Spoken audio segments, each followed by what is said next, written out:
Mzigo huu hapa, jina litatoka Shadrack Boka Isaka.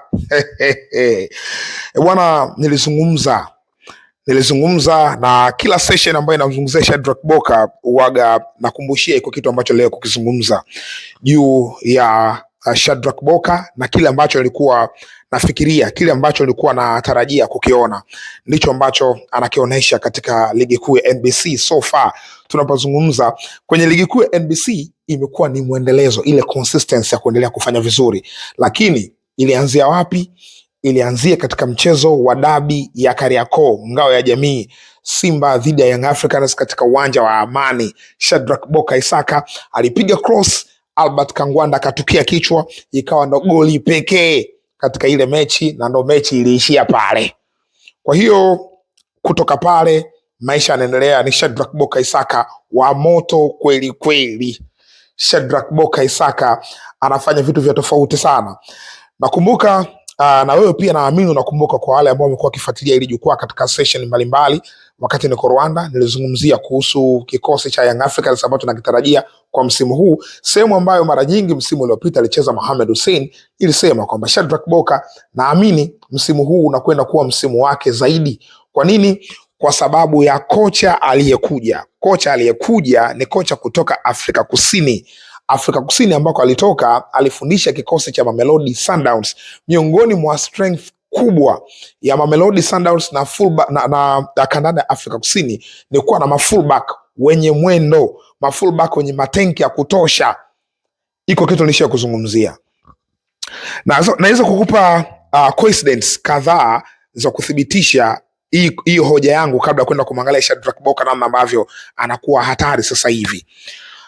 Ukiangalia kwa makocha kutoka Afrika Kusini, yani ambao wamesomea coaching Afrika Kusini na philosophy ya Afrika Kusini. Kwa mfano, yani achana na wale ambao wako kule South Africa, twende kwa hawa ambao waliwahi kuja hapa nyumbani. Miongoni mwa makocha ambao wamewahi kuja hapa nyumbani ni Fadlu Davids. Fadlu Davids ni kocha kutoka South Africa. Alikuwa na mafullback wake, alikuwa na Mohamed Hussein, ana Valentine Numa, ana Shomari Kapombe, ana David Kameta Duchu. Lakini kuna kipindi alihitaji kumconvert Ladaki Chasambi acheze katika hilo eneo la fullback wa kulia. Why?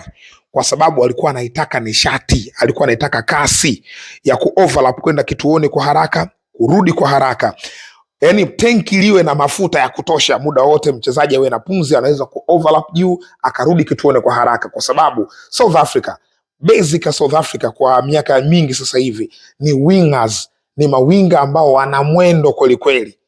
Sasa sometimes inakuwa ni wingers, sometimes inakuwa ni mawingbacks, yani hao mafullback ambao wata overlap kusogea juu, alafu viungo wale mawinga ambao wanacheza pembeni wanadondokea ndani, wanakwenda kuongeza namba, numerical advantage, namba ya viungo wa ushambuliaji. Sasa kwa kupitia hilo ndio maana Fadlu Davids alifanya kitu cha namna hiyo ndani ya kikosi cha Simba. Lakini huyu kwa maana ya kocha wa Simba sasa, baada ya Fadlu Davids kuondoka, kocha wa Simba ni Steve Barker. Steve Barker na yeye ana mafullback ambao wana kasi kibabage, anamhitaji kwenye final third, anamhitaji kurudi nyuma kwa haraka. Lakini upande wake wa kulia ana Duchu. Sasa hivi ana Chilambo tumeshamzungumzia katika session zilizopita. Ni mchezaji ambaye anaonekana kuwa na hiyo nishati ya kutosha. Kwa hiyo ni mchezaji ambaye unaona kabisa anaenda kusawili na formation na philosophy ya Steve Barker. Tukiachana na huyo, kocha huyu Mangoba Ngiti wa Young Africans, na mwenyewe pia kwa kuzingatia philosophy ya mpira wa Afrika Kusini, kwa kuzingatia coaches wa South Africa, ndio maana katika wakati napanga kikosi cha Young Africans kuelekea katika dabi na kuelekea msimu huu ambao tumeanza, wakati niko Kigali Rwanda, nilisema kwamba Jigi Jiara namuona langoni, fullback wa kulia namuona nani, Swinanya namuona nani, na eneo ambalo niliweka option ilikuwa ni fullback wa kushoto, so Mohamed Hussein namuona. Lakini kocha tusishangae akimtumia Shadrack Boka. Kwa nini? Kwa sababu ya nguvu yake. Tenki lina mafuta, muda wote ana overlap, yupo katika final third. muda wote anarudi nyuma katika kituo chake kwa haraka. Kwa hiyo ni mchezaji ambaye anaweza kucheza katika hii role kwa nguvu zaidi. Ile kasi yake ndo kigezo ambacho kinamfanya Shadrack Boka acheze kwenye mfumo wa kocha, na ndo kweli imeenda kutokea vile vile. Shadrack Boka mechi zote 3 ambazo Young Africans wamecheza msimu huu, zote Shadrack kazima akianza akitokea upande wa kushoto, na mchezo mmoja dhidi ya Coastal Union Shadrack Boka alikuwa uwanjani na Mohamed Hussein alikuwa uwanjani. Yani Mohamed Hussein aliingia, Shadrack akiwa uwanjani. Shadrack Boka kwa nini amekuwa hatari? Amekuwa hatari kwa sababu kwanza katengenezewa confidence kwamba hii ni nafasi yako. Lakini confidence inatokea wapi? Inaanzia katika uwanja wa mazoezi. Unachokiona kinatokea kwenye kikosi cha kwanza, yani mpaka Young Africans tunaona wanacheza kwenye mechi kwa kikosi cha kwanza, maana yake tayari Shadrack Boka ameshaongea na kocha, wakati mwingine ameshaona kwenye uwanja wa mazoezi. Kuongea na kocha sio kama na uhakika kwamba ameongea, lakini utaratibu wa kawaida kwa coaches kukaa na wachezaji ambao wanaamini huyu ni mchezaji wangu funguo, anakaa naye face to face, anazungumza naye one on one ili ampe anachokihitaji. Kwa hiyo Shadrack Boka tayari anavyoonekana kwa kupata his game time, maana yake inaturejesha nyuma kwamba tayari ameshapata confidence kutoka kwa kocha. Tofauti na ilivyokuwa katika msimu uliopita kwamba anajua leo anacheza, kesho labda sichezi, mechi 2 sichezi, mechi 3, mechi inayofuata nitacheza. Lakini sasa hivi inaonyesha amepewa confidence. Hilo eneo la kwanza. Eneo la pili, amepewa uhuru wa kusogea katika eneo la mwisho, yani ile final third, aingie ndani ya box. Kama anaweza kuingia ndani ya box basi aingie. Shadrack ana hiyo nishati, ana hiyo nguvu, advantage ya ziada. Shadrack ni mrefu kwa kimo, that's why so far tunapozungumza wamecheza mechi 2, lakini Shadrack Boka wamecheza mechi 3. Shadrack Boka ameshafunga magoli 2. Goli moja dhidi ya Namungo kwa faida ya kucheza mpira wa kichwa, ndio hiyo Haiti ambayo tunaizungumzia, na goli la pili kaenda kulifunga leo dhidi ya JKT Tanzania. Lakini mbali na hapo, Shadrack katika mechi zote hizi 3 ambazo Young Africans wamecheza, yeye amehusika kwenye magoli 4 mpaka sasa. Ni magoli 4 ya direct kwa maana ya assist na kuscore. Mchezo wa kwanza ulikuwa dhidi ya Southern Killers, Namungo alifunga goli. Mchezo wa pili ilikuwa dhidi ya Coastal Union, alitoa assist kwa Mohamed Hussein.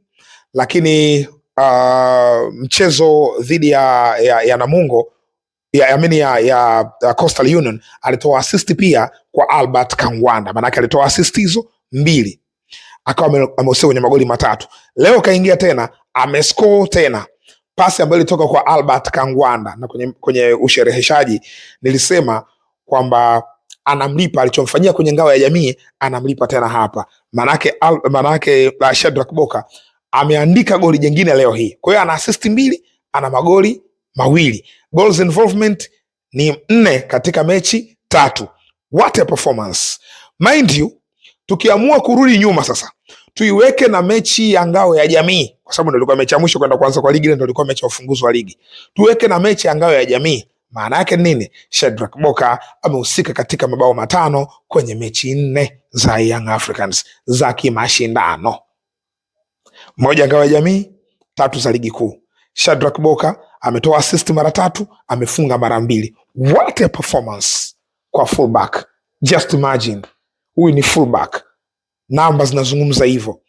Kuna timu nyingi zimesajili wachezaji wengi wa madaraja ya juu, wachezaji wengi wazuri, lakini so far tunapozungumza bado hawana namba za Shadrack Boka. Sasa hii inatoa picha gani?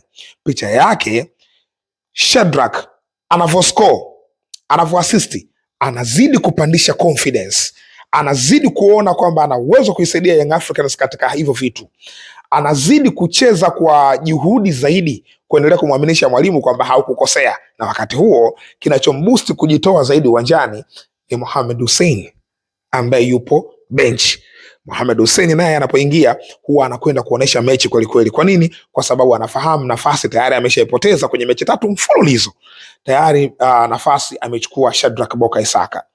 So kwa Isaka Boka, hiki ambacho anakiendeleza leo ni mwendelezo tu wa kile ambacho tulikuwa tayari tulishakiona, tulikuwa tayari tushakijadili katika session zilizopita huko nyuma.